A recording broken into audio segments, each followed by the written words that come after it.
దేవుని నామమునకు మహిమ కలుగును గాక. యేసుక్రీస్తు ప్రభువారి పేరట మీకందరికీ ప్రత్యేకమైనటువంటి వందనాలు తెలియజేస్తూ ఉన్నాం. దేవుణ్ణి స్తుతించుదాం. హల్లెలూయా, హల్లెలూయా. దేవుని పరిశుద్ధ గ్రంథములో నుండి దేవుణ్ణి స్తుతించుట కొరకు దేవుని వాక్యములో నుండి మనం ఒక వచనము ద్వారా మనం నేర్చుకుందాం. ప్రభు అనుగ్రహించినటువంటి ఈ గ్రంథములో ఉన్నటువంటి అద్భుతమైన ఒక విషయాన్ని నేర్చుకుందాం. కీర్తనల గ్రంథము 4వ కీర్తన. కీర్తనల గ్రంథము 4వ కీర్తన. 4వ కీర్తన మనం చూసినట్లయితే మొదటి వచనము మనం చదువుకుందాం. నా నీతికి ఆధారమగు దేవా, నేను మొరపెట్టునప్పుడు నాకు ఉత్తరమిమ్ము. ఇరుకులో నాకు విశాలత కలగజేసిన వాడవు నీవే. నన్ను కరుణించి నా ప్రార్థన అంగీకరించుము.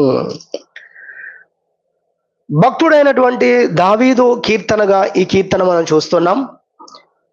ఈ కీర్తనలో అతడు దేవుణ్ణి స్తుతిస్తూనే అతని జీవితంలో దేవుడు అది వరకు చేసిన సంగతులను జ్ఞాపకం చేస్తూ ఇప్పుడు కూడా సహాయం చేయమంటూ చేస్తున్న ప్రార్థన ఈ పాటలో కనబడుతుంది. కీర్తన అనగా పాట. కాబట్టి కీర్తనలో మనకు తెలుసు, చాలాసార్లు గుర్తు చేసుకుంటున్నాం, సందేశాత్మకమైన గీతాలు ఉంటాయి. ఆ పాట పాడినప్పుడు మనకు అందులో సందేశం ఉంటుంది, ఇలా ఉండాలి అని బోధించేటువంటి పాటలు ఉంటాయి, ప్రార్థించే పాటలు ఉంటాయి, అదేవిధంగా దేవుణ్ణి స్తుతించే పాటలు ఉంటాయి. ఈ పాటలో మనం చూస్తున్నాం, ఇందులో స్తుతి ఉంది, ప్రార్థన ఉంది. దేవునికి మహిమ కలుగును గాక. హల్లెలూయా. ఇక్కడ 3వ లైన్లో చూస్తున్నాము, ఇరుకులో నాకు విశాలత కలగజేసిన వాడవు నీవే. ఇదేంటి ప్రార్థన కాదు, ఇది స్తుతి. ఆ క్రింది లైన్లో అలాంటి దేవుడవు ఇప్పుడు నా ప్రార్థన అంగీకరించుము అని కింది లైన్లో చెప్పాడు. ఈ చరణంలో మనం చూస్తున్నాము, స్తుతి ఉంది, ప్రార్థన ఉంది. సరే, మనం నేర్చుకునేటువంటి అంశం ఏంటంటే 3వ లైన్లో ఇరుకులో నాకు విశాలత కలగజేసిన వాడవు నీవే దేవా. ఇదే ఈరోజు మన యొక్క అంశం. మనందరం ఆరాధించే వ్యక్తులంగా ఉండాలి. హల్లెలూయా. దావీదు స్తుతిస్తున్నాడు, దేవా నీవు నా ఇరుకులో గనక నాకు విశాలత కలగజేసి ఉండకపోతే నేను ఈ రోజు దాకా బ్రతికి ఉండేవాడిని కాదు. నా ఇరుకులో, నా కష్టములో, నా ఇబ్బందిలో, నా కష్టతరమైన పరిస్థితుల మధ్యలో నాకు అక్కడ నువ్వు విశాలత కలగజేసావయ్యా, నీకు స్తోత్రము. ఎంత చక్కని ఆరాధన అండి. హల్లెలూయా. మనం అర్థం చేసుకోవాలి, 2 విషయాలు ఉన్నాయి ఇక్కడ. ఒకటి, దేవుడు మన జీవితంలో ఇరుకు నుండి ఆయన మనల్ని విడిపించినటువంటి సందర్భాలు మనకు తెలుసు, మనం అనుభవించాం. అనగా సమస్య నుండి దేవుడు మనల్ని విడిపించటం, ఆ సమస్య నుండే దేవుడు మనల్ని విడిపించటం. దేవుని వాక్యములో మనం చూస్తే నిర్గమాకాండం 3వ అధ్యాయం 8వ వచనంలో ఇశ్రాయేలీయులు ఐగుప్తు దేశంలో ఇనుప కొలిమిలో ఉండగా వాళ్ళు కూర్చోవాలన్నా, లేవాలన్నా, మాట్లాడాలన్నా, ఏది చేయాలన్నా వాళ్ళకు స్వతంత్రత లేనటువంటి ఒక ఇరుకులో ఉన్నారండి వాళ్ళు. అలాంటి పరిస్థితుల నుండి దేవుడు వారిని విడిపించాడు అని అక్కడ వాక్యం చెప్తుంది. మీరు నిర్గమకాండం చూస్తే 3వ అధ్యాయం 8వ వచనంలో, కీర్తన 18వ అధ్యాయం 19వ చరణం, కీర్తన 31వ అధ్యాయం 8వ చరణం, ఈ వాక్యాలన్నిట్లో విడిపించాడు అనే మాట కనబడుతుంది. మీకు ఏం కనబడుతుంది చెప్పండి అందరూ ఒకసారి. విడిపించాడు. హల్లెలూయా. విడిపించాడు. ఆ ఇరుకులో నుండి దేవుడు మనల్ని విడిపించాడు. అయితే క్రైస్తవ లోకంలో దేవుని పిల్లలుగా ఉన్న వారిలో చాలా మందికి ఉన్న ఒక పెద్ద డౌట్, లేదా చాలా మంది స్తుతించలేకపోవడం గల కారణం ఏంటంటే, అన్నిసార్లు దేవుడు నన్ను విడిపించలేదు, చాలా విషయాల్లో విడిపించలేదు, లేదా కొన్ని విషయాల్లో దేవుడు నన్ను విడిపించలేదు, అక్కడనే ఉంచాడు ప్రభు నన్ను, ఆ మార్గంలో నడిపించాడు, ఆ కష్టంలోనే నన్ను నడిపించాడు అని అంటూ ఉంటారు. కానీ దేవుడు అప్పుడు కూడా కార్యం చేశాడు. ఎక్కడ కార్యం చేశాడండి అంటారు. ఆలోచిస్తే అర్థమవుతుంది దేవుడు ఎలా కార్యం చేశాడంటే, ఆ ఇరుకు నుండి నేను విడిపించలేదు, కానీ ఆ ఇరుకులోనే నువ్వు విశాలతను అనుభవించేటట్టుగా దేవుడు చేశాడు. దేవుని నామానికి మహిమ కలుగును గాక. హల్లెలూయా. అర్థమైతే మీరు స్తుతిస్తారు, ఇప్పుడు, తర్వాతను, మరో తర్వాత కూడా. దేవుడు కొన్నిసార్లు మన జీవితంలో ఇరుకైన పరిస్థితుల నుండి మనల్ని విడిపించాడు. దేవుడు కొన్నిసార్లు ఇరుకైన పరిస్థితి నుండి విడిపించలేదు, కానీ ఆ ఇరుకునే నీకు విశాలంగా దేవుడు మార్చేశాడు. హల్లెలూయా. ఇప్పుడు అది ఇరుకు కాదు, కష్టము కాదు. కష్టము లేదా? ఉంది, కానీ కష్టంగా లేదు. ఇబ్బంది లేదా? ఉంది, కానీ ఇబ్బందిగా లేదు. అలా ఎలా అయింది? దాన్ని అధిగమించే విధంగా దేవుడు మనల్ని బలపరిచాడు. హల్లెలూయా. ఎంత గొప్ప కార్యం అండి, ఎంత గొప్ప కార్యం. నిజంగా దేవుడు చేసే కార్యాలు మనం గుర్తించాలి. అందుకే ప్రార్థన కూడికలో ఈ అంశాన్ని గురించి అంతకుముందు బోధించాం. ప్రార్థనకు ఖచ్చితంగా జవాబు వస్తుంది అన్న దాంట్లో ఒకటి, మనం ప్రార్థన చేస్తే ప్రార్థన పరిస్థితులను మారుస్తుంది. నెంబర్ 1. నెంబర్ 2, ప్రార్థన కొన్నిసార్లు పరిస్థితులను మార్చదు, కానీ పరిస్థితులను అధిగమించే వ్యక్తిగా నిన్నే మారుస్తుంది. నువ్వేమనుకుంటున్నావు? దేవుడు జవాబు ఇవ్వలేదు, నా ముందున్న పరిస్థితులు అలానే ఉన్నాయి, పరిస్థితుల్లో ఏం మార్పు లేదని నువ్వు అనుకుంటున్నావు. కానీ దేవుడు ఎక్కడ కార్యం చేశాడంటే మనలో కార్యం చేశాడు. అవి ఉన్న వాటిని అధిగమించిన విధానంలో మన యొక్క ఆత్మీయ జీవితాన్ని పెంచాడు. మన అంతరంగ పురుషునికి బలం ఇచ్చాడు. మనల్ని ఉన్నతమైనటువంటి శక్తి కలిగిన వారుగా దేవుడు మనల్ని చేశాడు. మనం అది చూడట్లేదు, అడు చూస్తున్నాం. మనం ముందు చూస్తున్నాం, మనం పరిస్థితుల వైపు మనం చూస్తున్నాం. కానీ దేవుడు మనలో చేసినటువంటి కార్యాన్ని చాలాసార్లు మనము గుర్తించని వ్యక్తులంగా ఉండడాన్ని బట్టి దేవుణ్ణి స్తుతించలేని పరిస్థితుల్లోకి, వాతావరణంలోకి మనం వెళ్ళిపోతూ ఉన్నాం. దేవుని పరిశుద్ధ గ్రంథములో మనం చూస్తే అపోస్తలుడైన పౌలు తన వ్యాధిని గురించి ప్రార్థన చేశాడు. తనకు ఒక వ్యాధి ఉంది. అది ఎంతగా ఉందంటే అర్థం చేసుకోవడానికి చెప్తున్నాం. ఎంతగా ఉందంటే కంటికి పొగగాను, ఏంటండి, కంటిలో ఒక దుమ్ము పడితే ఎలా ఉంటుందో, పొగ వస్తే ఎలా ఉంటుందో, కంటికి ఎంత ఇబ్బందిగా ఉంటుందో అలాను, అదేవిధంగా పంటి కింద రాయి లాగును, తర్వాత చెప్పులోని ముళ్ళు లాగాను. నడుస్తామా మనము? అది తీసేదాకా నడవము, ఆన్నే కూర్చుంటాం. ఏ దొరుకుతుందో దాంతో తీసేస్తామా. అందుకే ఏమన్నాడు తెలుసు అపోస్తలుడైన పౌలు? అది నాకు ఒక ముళ్ళు అన్నాడు. ఆయన ముళ్ళుగా ఉంది, చాలా ఇబ్బందిగా ఉంది ఆయనకు అది పరిస్థితి. అలాంటి ఇబ్బందిలో కూడా అపోస్తలుడైన పౌలు దేవుణ్ణి స్తుతించాడు. నేను ఎల్లప్పుడూ కూడా దేవుణ్ణి స్తుతిస్తాను, ఎల్లప్పుడూ ఆనందించండి, మీరు కూడా అన్ని పరిస్థితుల్లో ఆనందించండి అని చెప్పాడు. ఆయన అయితే నేను ఎల్లప్పుడూ ఆనందించడమే కాదు, క్రీస్తునందు అతిశయిస్తానని చెప్పాడు. 2 కొరింథీ పత్రిక 12వ అధ్యాయం 9-10 వచనాలు. అతిశయిస్తాడంట క్రీస్తునందు, క్రీస్తును బట్టి. అతిశయించడం అంటే మాట అర్థమవుతుంది కదా. ఓకే, చాలా గర్వంగా ఫీల్ అవుతాడన్నమాట. ఆ పరిస్థితిని బట్టి, దేని బట్టి? ఆ ముళ్ళును బట్టి, ఆ పరిస్థితిని బట్టి, దేవుడు అనుమతించిన పరిస్థితిని బట్టి ఎలా మారిపోగలిగాడు? ఆ విధంగా ఎలా, అసలు అలాంటి ఆలోచన ఎలా వచ్చింది అపోస్తలుడైన పౌలుకు? ఎలా అంతగా సంతోషించగలుగుతున్నాడు? అర్థం చేసుకున్నాడు, విషయాన్ని అర్థం చేసుకున్నాడు.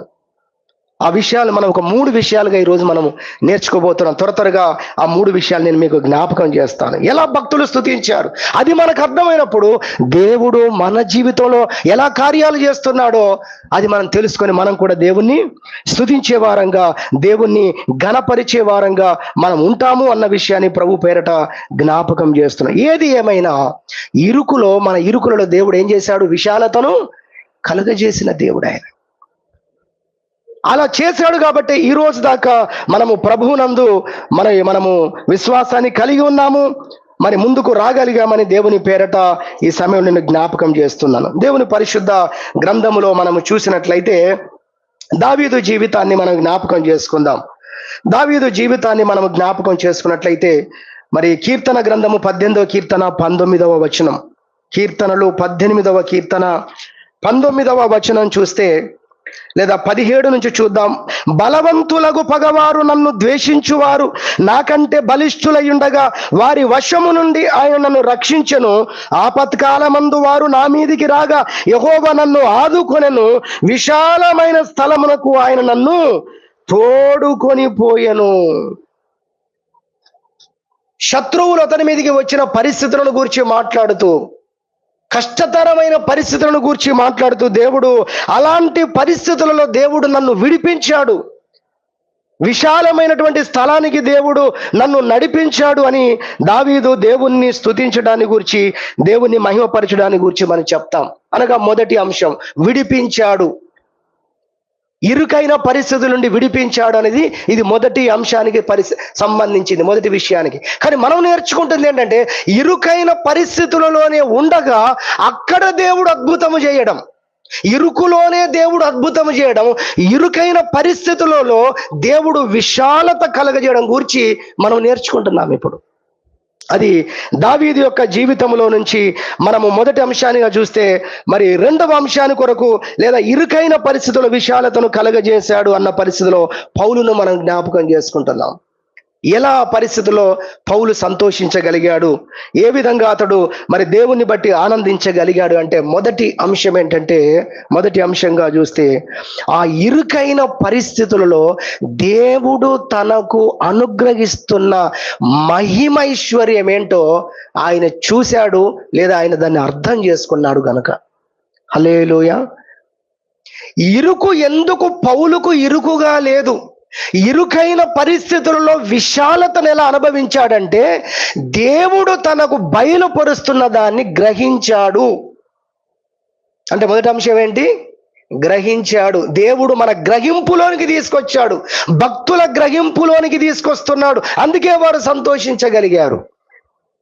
అలా మన బైబిల్లోకి మనం వెళ్ళినట్లయితే ఒక్కొక్కరి జీవితంలో దేవుడు ఎలాంటి అద్భుతకరమైనటువంటి గ్రహింపును దేవుడు తీసుకొని వచ్చాడో చూస్తాం. దీని గురించి ఒక వాక్యం అయితే బైబిల్లో మనం చూడాల్సి ఉంది. కొలస్సీలకు రాసినటువంటి పత్రిక, కొలస్సీలకు రాసిన పత్రిక 2వ అధ్యాయము, చాలా పెద్ద వచనం అండి ఇది. 2వ వచనం, 2వ అధ్యాయము 2వ వచనం, కొలస్సీ పత్రిక. ఇదంతా చదవలేం మనము. అయితే 2 అన్న సంఖ్య నుండి 4వ లైన్ మీరు చూసినట్లయితే దేవుని 3వ లైన్ చూద్దాం.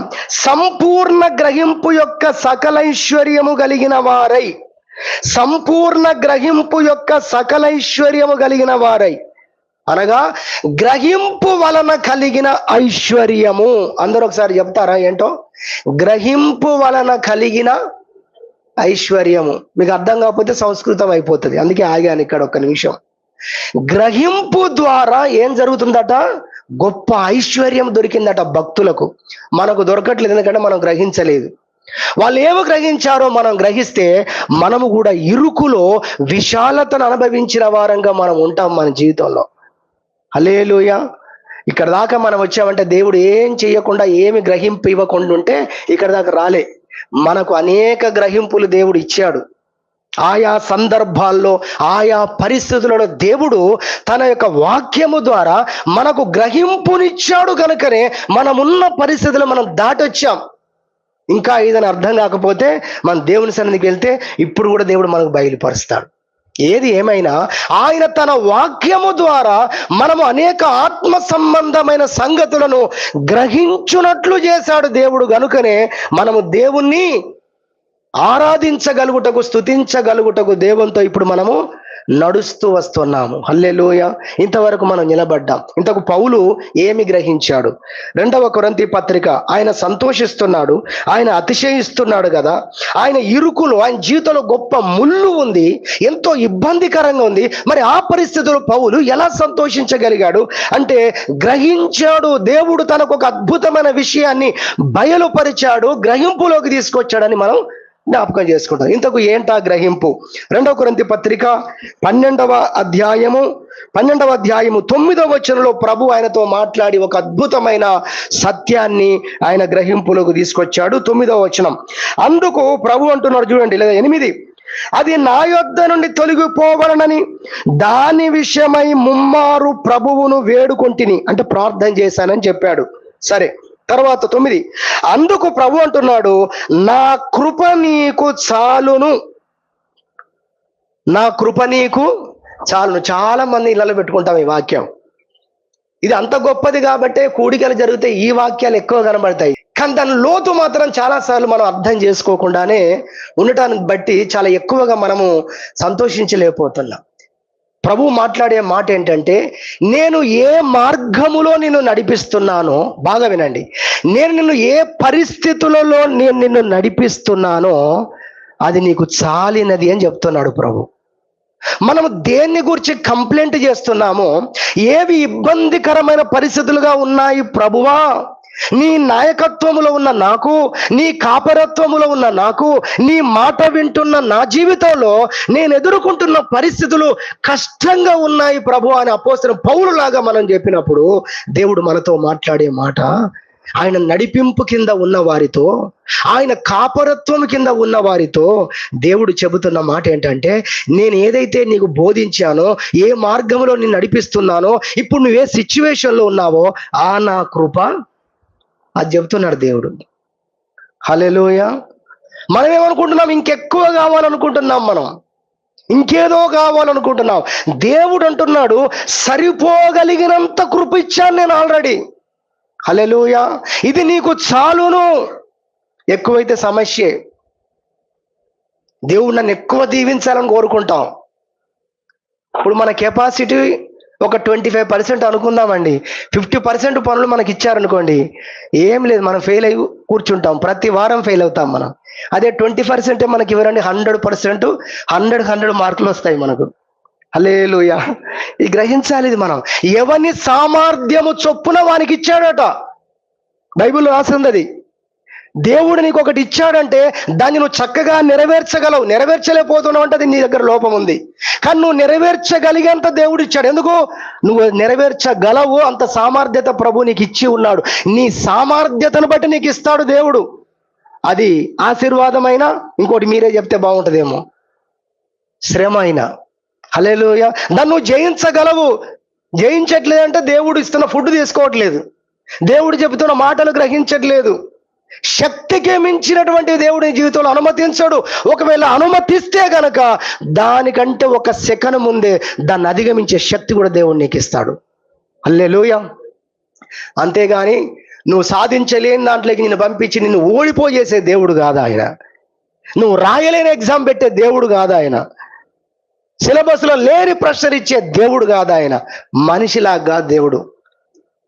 అర్థమవుతుంది అనుకుంటున్నాను. హల్లెలూయా. ఎంత గొప్ప దేవుడు ఆయన. నా కృప నీకు చాలును. అపోస్తలుడైన పౌలు ఆ మాటతో తన జీవితంలో జీవిత కాలం ముగించే వరకు ఎన్నడూ కూడా ఇక దేవుణ్ణి ఆ విషయంలో బాధపడలేదు, లేదా ప్రార్థన చేయలేదు. సరిపోగలిగినంత కృప నేను నీకు ఇచ్చాను, చాలును నా కృప నీకు. కొదువగా నేను ఇవ్వలేదు. దేవా, నా జీవితానికి ఇది చాలును అని నువ్వు చెప్పినందుకు స్తోత్రం. మనం కూడా పౌలుతో పాటు నిలబడి స్తుతించాలి. దేవుడు చెబుతున్న మాట మనందరితో, నేను నిన్ను ఏ విధంగా నడిపిస్తున్నానో, ఏ పరిస్థితుల్లో ఉంచి నడిపిస్తున్నానో అది నీకు చాలినది. హల్లెలూయా. ఆదామవలకు దేవుడు సరిపోగలిగినంత కృప ఇచ్చాడా, తక్కువ ఇచ్చాడా? సాతాను చెప్పిన మాటను బట్టి తక్కువ ఇచ్చాడని అనుకున్నారు, ఇంకేదో ఉన్నది అనుకున్నారు. ఏముందో మనకు అర్థమైంది బైబిల్ చదివితే. దేవుడు ఇచ్చింది గాక ఎక్స్ట్రా పోతే ఏమొచ్చిందో ఏమున్నదండి. దేవతలు కాలేదు వాళ్ళు. దారుణమైపోయింది పరిస్థితి. ఇది మనం అర్థం చేసుకుంటే దేవుణ్ణి స్తుతిస్తాం. హల్లెలూయా. దేవుడు ఈ విధంగా తన వాక్యముల ద్వారా మనకు గ్రహింపు యొక్క ఐశ్వర్యాన్ని దేవుడు మనకు నేర్పిస్తున్నాడు. ఆయనలో ఉన్నటువంటి ఆ భాగ్యాన్ని ప్రభువు మనకు గ్రహింపులోకి తీసుకొస్తున్నాడు. మోషే, రెండవ ఉదాహరణ చెప్తే, మోషే ఐగుప్తు యొక్క సింహాసనాన్ని కాదనుకున్నాడు. శ్రమ పడుతున్న తన ప్రజల యొద్దకెళ్ళి కూర్చున్నాడు. ఇప్పుడు భాషలో చెప్పాలంటే అమెరికా లాంటి దేశానికి ప్రెసిడెంట్గా ఉండవలసిన సీటు కాదనుకున్నాడు. ఏసీ రూములో ఉండవలసినట్టు కూర్చునేంతటి స్థానాన్ని వద్దు అనుకున్నాడు. శ్రమ పడుతున్న బానిసల దగ్గరికి వెళ్ళి, ఏంటంటే ఆ దేశంలో తన ప్రజలే వాళ్ళంతా కానీ బానిస స్థితిలో ఉన్నారు. ఆయన ఒక బానిస అన్నట్టుగా వారి శ్రమల్లోకి వెళ్ళి నిలబడ్డాడు. ఎందుకు ఆయన ఒకటి గ్రహించాడు. హెబ్రీ పత్రిక గమనించండి. దేవుడు ఇస్తున్న గ్రహింపులు ఒక్కొక్కరి జీవితాలు మార్చేసాయండి. హెబ్రీలకు రాసిన పత్రిక మీరు చూడగలిగినట్లయితే 11వ అధ్యాయం 24వ వచనము. మోషే పెద్దవాడైనప్పుడు విశ్వాసమును బట్టి ఐగుప్తు ధనము కంటే క్రీస్తు విషయమైన నింద భాగ్యమని ఎంచుకున్నాడు. ఏం ఎంచుకున్నాడు? క్రీస్తు విషయమైన నింద. హల్లెలూయా. కాబట్టి మోషే జీవితాన్ని ఇక్కడ మనం చూడగలుగుతున్నాం. అంతేకాదు, అల్పకాల పాపభోగం అనుభవించుట కంటే దేవుని ప్రజలతో శ్రమ అనుభవించుట దానికంటే మేలు. ఈ అల్పకాల పాపభోగం అనుభవించుట కంటే కూడా దేవుని కోసము, ఆయన నామము కోసము, ఆయన పరిచర్య కోసము, ఆయన వాక్యము నెరవేర్చుట కోసము నేను శ్రమ పడితే అంతకంటే రెట్టింపు ఆశీర్వాదము నాకు ఉందన్న విషయాన్ని ఎవరు గ్రహించారు? అపోస్తలుడైన పౌలు గ్రహించాడు. కాబట్టి మొదటిగా మనం నేర్చుకుంటున్నాం, ఇరుకులో దేవుడు మనకి ఏ విధంగా విశాలత కలగజేస్తూ వచ్చాడు ఈ రోజు కంటే ఈ రోజు వరకు. ఆయన తన వాక్యము ద్వారా ఇలాంటి గ్రహింపులు మనకి ఇవ్వడాన్ని బట్టే మనం నిలబడ్డాం. కానీ అంత పొందుకుంటున్నాం, శుభ్రంగా ధైర్యం తెచ్చుకుంటున్నాం, రోజు ఆహారం తింటున్నాం, చక్కగా బట్టలు వేసుకుంటున్నాం, మొన్న నేర్చాం, దేవుడు మాట్లాడినప్పుడు సంతోషించాం, కానీ దేవుణ్ణి మాత్రం స్తుతించట్లేదు మనం. అందుకే ప్రభు అంటున్నాడు, నాకు రావలసిన మహిమ ఏదైతే ఉందో అది ఏమాయను అంటున్నాడు ప్రభు. నేను నిన్ను ఆదరించాను కదా, నేను నీకు చక్కని వాక్యము చేత నిన్ను ఊరటించాను కదా, నీకు చక్కని గ్రహింపు కలగజేశాను కదా, నీ జీవితంలో నిలబడేటట్టు చేశాను కదా, సాయంకాలం ఏడుపు వచ్చి రాత్రంతా ఉన్న నీ జీవితాన్ని ఉదయమున సంతోషంగా నేను మార్చాను కదా, నాకు రావలసిన ఆరాధన ఏది, నాకు రావలసిన మహిమ ఏది అని ప్రభు అడుగుతున్న విషయాన్ని కూడా జ్ఞాపకం చేస్తున్నాం. కాబట్టి మొదటిగా మనం చూస్తున్నాం, ఆయన తన వాక్యము ద్వారా మనకు గ్రహింపును కలగజేస్తూ ఉన్నాడు. ఆ గ్రహింపుతోనే ఇరుకైన పరిస్థితుల్లో కూడా, కష్టతరమైన పరిస్థితుల్లో కూడా మనం సంతోషించగలిగాము. హల్లెలూయా. 2వ కొరింథీ పత్రిక దగ్గరికి మళ్ళీ మనం వచ్చినట్లయితే ఇక్కడ 12వ అధ్యాయంలో మనం చూస్తున్నాము. 12వ అధ్యాయంలో మనం చూస్తున్నాము, నా కృప నీకు చాలును అనే మాట మనం చూస్తాం. తర్వాత బలహీనత యందు నా శక్తి పరిపూర్ణమగుచున్నది. అద్భుతం అండి మాట, అద్భుతం. ఎప్పుడంట? బలహీనత అంటే లోపాలు పాపాలు కాదు ఇక్కడ మాట్లాడేది. ఇలాంటి అనారోగ్యాలు, ఆర్థికపరమైన ఇబ్బందులు, ఏంటంటే ఇతరుల మాటల ద్వారా కలిగే ఇబ్బందులు, కష్టతరమైన పరిస్థితులు, అనగా శ్రమలు, కష్టాల గురించి మాట్లాడుతున్నాడు, అనారోగ్యం గురించి మాట్లాడుతున్నాడు. ఇప్పుడు ఏమంటున్నాడు? ఆ బలహీనతల యందే నీ జీవితంలో నువ్వు ఎదుర్కొంటున్నావు చూసావా, కష్టాలు, శ్రమలు, ఇబ్బందులు, వాటి యందే నా శక్తి ఏదైతే ఉందో అది నీలో పరిపూర్ణమవుతున్నదని చెప్తున్నాడు దేవుడు. హల్లెలూయా. కాబట్టే అపోస్తలుడైన పౌలు అన్నాడు 10వ వచనంలో, నేను ఎప్పుడు బలహీనుడనో అప్పుడే బలవంతుడను. నా బలహీనతలో ఏం జరుగుతుందంటే నేను బలవంతుడుగా మార్పు చెందాను. హల్లెలూయా. ఎలా కాగలిగావు ఆ విధంగా? ఈ కొటేషన్ ఎలా ఉంది అసలు? ఇది ఎలా ఉందంటే, నాకు ఎప్పుడు జ్వరం వస్తుందో అప్పుడే ఐఎమ్ పర్ఫెక్ట్, ఐఎమ్ ఫిట్ అన్నట్టుంది. నేను ఎప్పుడు బలహీనుడనో అప్పుడే మామూలు విషయం కాదండి, బలవంతుణ్ణి. ఎప్పుడు? బలహీనతలో, కష్టాల్లో, శ్రమల్లో ఉన్నప్పుడు. బైబిల్ అంతా మనం భక్తుల జీవితాలు చూసినా, చరిత్రలో చూసినా, మనల్ని మనం చూసుకున్నా, మనము ఒక్క అడుగు ఎదిగింది ఏదైనా ఉందంటే మన శ్రమల్లో, మన కష్టాల్లోనే మనం ఎదిగామండి. హల్లెలూయా. భక్తులు అంతే, మన జీవితంలో అంతే, చరిత్ర చూసినా అదే జరుగుతుంది. బైబిల్ తర్వాత, నేను ఎప్పుడు చెప్తుంటాను, బైబిల్ తర్వాత ప్రపంచంలో అత్యధికంగా అమ్ముడుపోయిన ఒక పుస్తకం ఉంది. దాని పేరే యాత్రికుని ప్రయాణం. జాన్ బన్యన్ అనేట ఆయన రాశాడు దాన్ని. దేవుని యొక్క వాక్యం అంతటిని కూడా తనకిచ్చిన దేవుడు తనకిచ్చిన గ్రహింపులో నుండి, కలలో నుండి దాన్ని రాశాడు పుస్తకం. ఎందుకు ఈ మాట చెప్తుందంటే, ఆయన ఎక్కడ రాశాడో తెలుసు? ప్రపంచాన్ని అంత ప్రభావితం చేసి విశ్వాసంలో, భక్తిలో అనేకులను నిలువబెట్టే విధంగా ఆ పుస్తకం ఎక్కడ రాశాడు అంటే జైల్లో కూర్చొని రాశాడు. అందుకే అపోస్తలుడైన పౌలు అంటున్నాడు, మేము ఎప్పుడు బలహీనులమో అప్పుడే బలవంతుడు. ఎక్కువ గుర్తు చేసే వాక్యం మరొక 119వ కీర్తన 67వ చరణం. ఏముంది అక్కడ? ప్రభువా, శ్రమ కలగక మునుపు నేను నీ త్రోవ విడిచాను, ఇప్పుడైతే నీ వాక్యమును అనుసరించి నడుచుకొనిచున్నాను. 71లో అంటాడు, శ్రమ నుండి ఉండుట నాకు మేలాయను, నీ కట్టడలు నేర్చుకొనున్నట్లు నేను శ్రమ నుండి ఉండుట, ఈ కష్టములో, ఈ ఇబ్బందిలో, ఈ పరిస్థితుల్లో ఉండుట నాకు మేలైంది ప్రభువా. గ్రహించారండి? నువ్వు కూడా కూర్చొని ఆలోచన చేస్తే ఇప్పుడు నీకు ఏదైనా అర్థం కాని పరిస్థితి ఉంటే కూడా దేవుడు ఈ రోజు కూడా నీ గ్రహింపులోకి తీసుకొని వస్తాడు. ఆసాపు కూడా అర్థం కాకపోతే దేవుని సన్నిధికి వెళ్ళి కూర్చుంటే దేవుడు తన సన్నిధిలో అది బయలుపరిచాడు, గ్రహింపులోకి తీసుకొచ్చాడు. అప్పుడు బాధపడ్డ ఆసాపు తిరిగి దేవుణ్ణి స్తుతించడం మొదలుపెట్టాడు. హల్లెలూయా. ఇది మొదటి విషయంగా దేవుని యొక్క వాక్యములో నుండి మనం నేర్చుకుంటున్నాం. సమయం అయిపోయింది. 2-3 విషయాలు నేను ఒక 5 నిమిషాలు చెప్పి ముగిస్తాను. రెండవ అంశముగా మనం చూసినట్లయితే ఇరుకులో వారు ఏ విధంగా మరి దేవుణ్ణి స్తుతించగలిగారు, ఏ విధంగా దేవుణ్ణి మహిమపరచగలిగారు. మన జీవితాల్లో కూడా మనం ఇరుకైన పరిస్థితులు దాటొచ్చాం, ఇబ్బందికరమైన పరిస్థితులు దాటొచ్చాం. అప్పుడు దేవుడు ఎలా కార్యం చేశాడు? చేసిన రోజు గుర్తుందండి, ఇప్పుడు మర్చిపోయాం. అందుకే కదా దేవుణ్ణి స్తుతించట్లేదు మనం. అందుకే ప్రభు మాట్లాడుతున్నాడు ఈరోజు మనతో. రెండవ అంశం ఏంటో తెలుసా? ఆ పరిస్థితుల్లో దేవుడు తన సన్నిధి ద్వారా నీకు సమాధానాన్ని అనుగ్రహించి ఇరుకును ఇరుకు కాకుండా చేసేసాడు. హల్లెలూయా. అర్థమవుతుందా?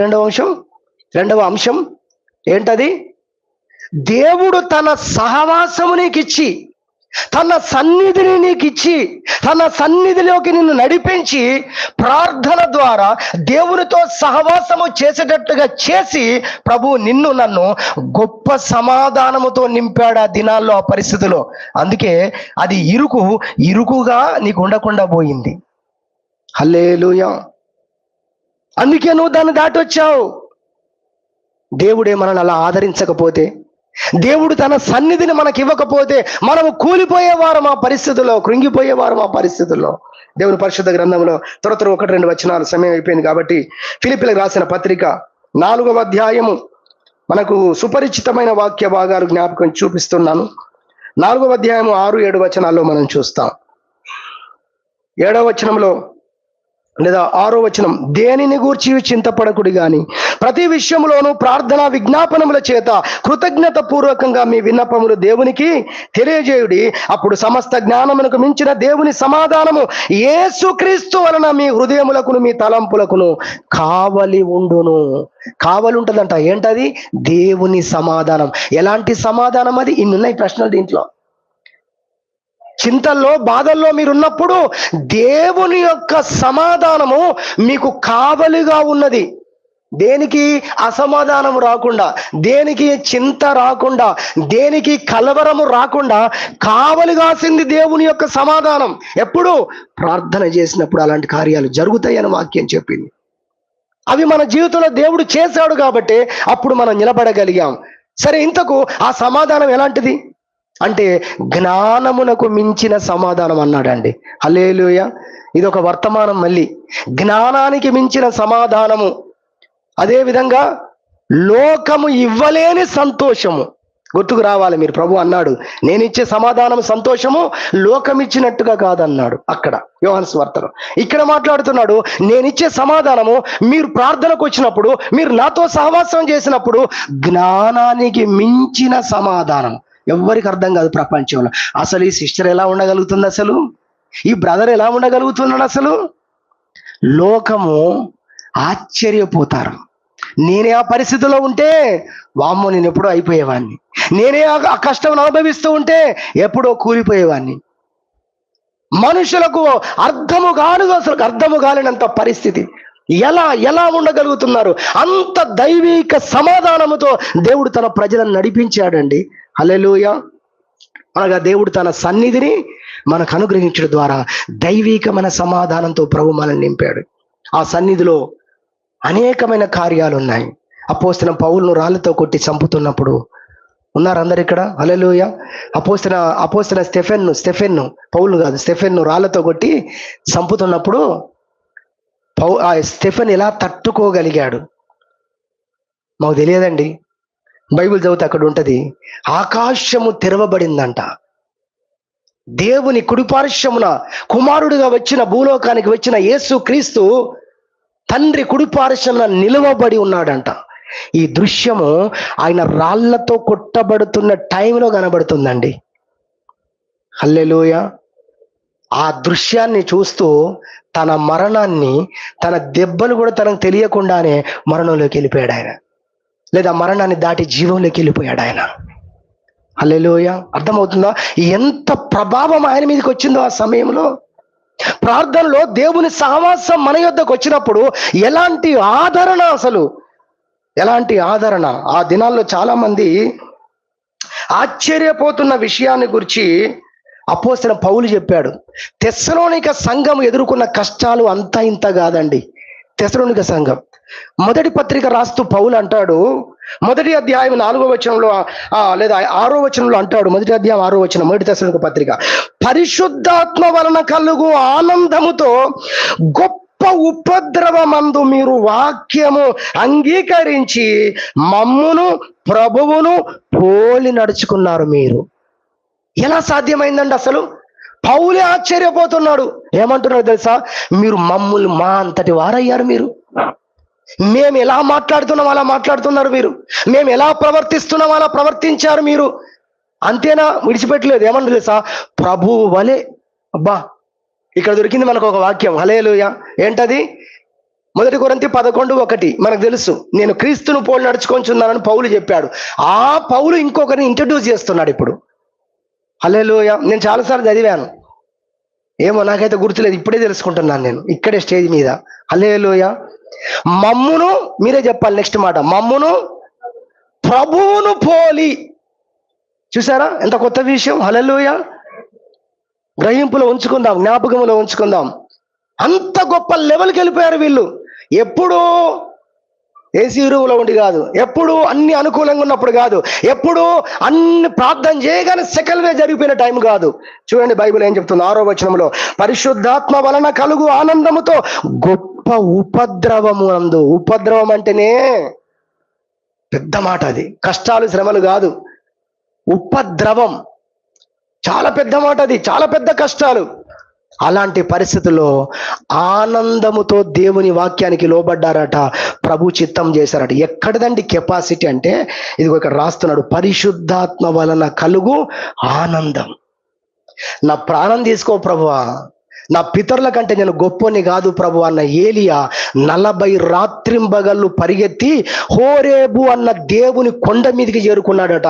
అక్కడ దేవుని ప్రత్యక్షత దొరికింది ఏలియాకు. హల్లెలూయా. అరే నిన్నటిదాకైనా ప్రార్థన ఏంటో తెలుసా? నా ప్రాణం తీసుకో ప్రభువా, నా ప్రాణం తీయాలని ఒక రాణి చూస్తుంది, చంపేయాలని చూస్తున్నారు, వాళ్ళ చేతిలో నా ప్రాణం పోద్దు, నువ్వే తీసుకో ప్రభు అని అరణ్యములోకి పారిపోయినటువంటి ఒక గొప్ప దైవజనుడు కృంగిపోయిన పరిస్థితుల్లో చేసిన ప్రార్థన అది. అలాంటి వ్యక్తి ఎలా ధైర్యం తెచ్చుకోగలిగాడంటే, దేవుడు తన సన్నిధిని ఆ యొక్క బదరీ వృక్షం కింద ఏలియాకు అనుగ్రహించాడు గనక. హల్లెలూయా. అన్న ఇంట్లో చంపుదామని కత్తి పట్టుకొని చూస్తున్నాడు, కత్తి నూరుకొని చూస్తే ఊరిమిరిమి చూస్తున్నాడు, పళ్ళు కొరుకుతున్నాడు, మాట కూడా లేదు అసలు. ఇలాంటి భయంకరమైన వాతావరణంలో తల్లి చెప్తుంది, వాడు చంపినట్టే ఉన్నాడు నిన్ను, అన్నయ్య నువ్వు వెళ్ళిపోరా ఇక్కడ నుంచి, నిన్ను చంపి వాడు హంతకుడు అవుతాడు, నువ్వేమో చచ్చిపోతావు, ఇద్దరూ కోల్పోతాను నేను, నువ్వు వెళ్ళిపోరా నాన్న ఇక్కడ నుండి. ఏడ్చుకుంటూ కన్నీళ్ళల్లో, నిజంగా చెప్పాలంటే యాకోబు ఉన్న ఊరు కన్న తల్లిని విడిచిపెట్టి యాకోబు వెళ్ళిపోయి అడవిలో ప్రయాణం చేసుకుంటూ వెళ్తున్నాడండి. వాటి చేతిలో ఒక కర్ర మాత్రమే ఉందండి. నడిచి నడిచి నడిచి అలసిపోయాడు, రాత్రి అయిపోయింది, ఇక ప్రయాణం కొనసాగించలేను, ఈ రాత్రికి సేద తీరుతానని ఒక రాయిని తలగడగా చేసుకొని పిల్లోగా చేసుకొని పడుకున్నాడట. ఆ రాత్రి ఆ నిరాశలో లేదా ఆ బాధలో లేదా ఆ భయంకరమైనటువంటి శ్రమానుభవంలో ఉన్న యాకోబుకు పడుకున్నప్పుడు కలలో పరలోకం తెరవబడిందండి. హల్లెలూయా. పరలోకం తెరవబడింది. దేవుని దూతలు ఆ పరలోకం నుంచి నిచ్చెన ఆయన పడుకున్న చోటికి వేయబడితే దేవదూతలు దాని మీద పైకి కిందికి ఎక్కుతూ దిగుతున్నారంట. ఆ పైన ప్రభు నిలబడి చూస్తున్నాడంట. ఈ దర్శనం చూశాడంట ఆయన. తెల్లవారు లేసి ఏమన్నాడు తెలుసా? వామ్మో, ఇది అడవి కాదు, తంగేడు చెట్లు కాదు, అంత కాదు, ఇది నిజముగా దేవుని యొక్క గవిని, పరలోకపు గవినిది. బేతేలీదు అని పేరు పెట్టాడు, అనగా పరలోక ద్వారం. హల్లెలూయా, హల్లెలూయా. దేవుడు తన సన్నిధిని భక్తులకు ఇచ్చాడండి. అలా మన కష్టాల్లో, మన శ్రమల్లో, మన ఇబ్బందుల్లో దేవుడు ప్రార్థన ద్వారా మనల్ని ఆదరించాడు, మనల్ని ధైర్యపరిచాడు. కాబట్టి ఇరుకును అనుభవించకుండా విశాలత కలిగినట్టుగా మనం ఆ ఇరుకులో మనం ఉండగలిగాం. దేవుని నామానికి మహిమ కలుగును గాక. హల్లెలూయా. మొదటిది, వాక్యము ద్వారా ఆ శ్రమ నీ జీవితంలో ఏం చేస్తుందో, ఆ కష్టం నీ జీవితంలో ఎలా మలుస్తుందో, ఆ ఇబ్బంది నీ జీవితంలో ఎలాంటి ఆశీర్వాదాలు తీసుకొస్తుందో గ్రహింపునిచ్చాడు. మొదటి విషయం మర్చిపోకండి. గ్రహింపు ద్వారా ఆ శ్రమలో మనము, ఆ ఇరుకులో మనము విశాలత అనుభవించాం.